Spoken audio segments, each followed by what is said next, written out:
Since I came aboard in March and at her direction, we are doing things differently and prioritizing our work differently. One tool that I'm leaning into that's essential that the department leans into in order to do our work faster and better is data analysis. We need to be proactive in the fight against fraud. DHS, we do our own data analysis in-house, but we also partner with external vendors. Since I've gotten direction here, we are more aggressively than ever suspending payments to providers. Now, being aggressive comes with risk, and it can jeopardize investigations. Under Minnesota law, we have to notify providers if we suspend payments due to fraud allegations. So there is a risk to acting fast, right? You have to weigh the need to proactively shut off money as fast as possible with the risk that you're also going to have to notify providers and then they can start. I fully understand those risks, but since May, our process is now to suspend payments immediately once fraud is seen. Previously, we were waiting to suspend payments until investigations were completed or until law enforcement accepted a referral. That process, like I said, the investigation process into Medicaid takes a long time, right? We're looking at billing data line by line. We're looking at provider records. We're going on site. We're doing interviews. That can take a long time. So we have changed that approach. We are proactively suspending payments at the first sign of fraud. Before, the priority was to protect criminal investigations. Now the priority is to immediately stop potentially fraudulent money from going out the door.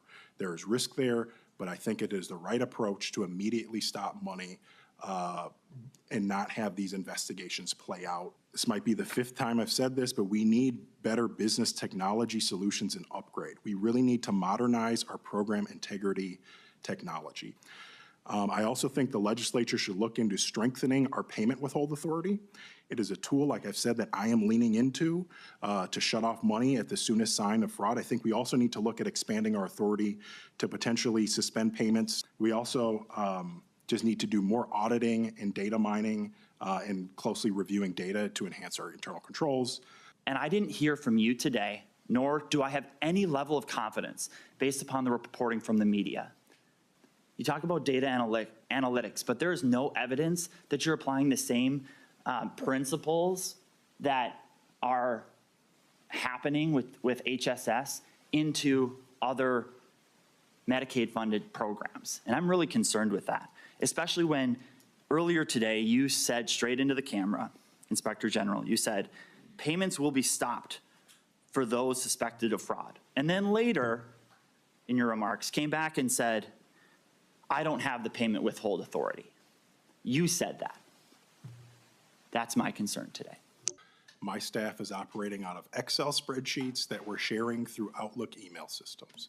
We have antiquated systems that are not able to do predictive analytics to predict to see where trends are going.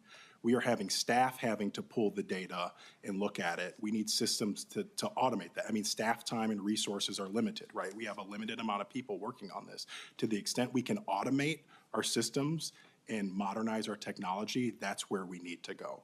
Madam Chair, members, it's 256B.064. It's in subdivision 2, paragraph 2, clause 2, and it says that allegations are considered credible when they have an indicum of reliability, and the state agency has reviewed all allegations, facts, and evidence carefully and acts judiciously on a case-by-case basis.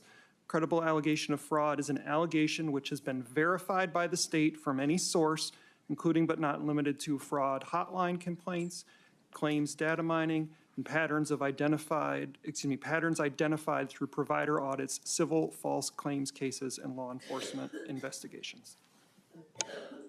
And maybe I'll just note in reference to that, so that's actually a pretty high standard, and that maybe wouldn't qualify under the law that we pass. So that might be something where we actually would want to, well, just in the sense that it says that the agency, it's only after the agency reviews everything and has various corroboration, like it's not just the person who calls in, at least as I read this. That might be something to explore and make changes to. That's obviously up to the legislature to decide what qualifies. So part of the reason that that's may have been set at somewhat high, providing services to people who are extremely vulnerable and not wanting to cut off funding too quickly to that, because we want to make sure that folks, in fact, get helped out of homelessness, while at the same time, of course, making sure to act to prevent fraud and prevent money going out wrongly.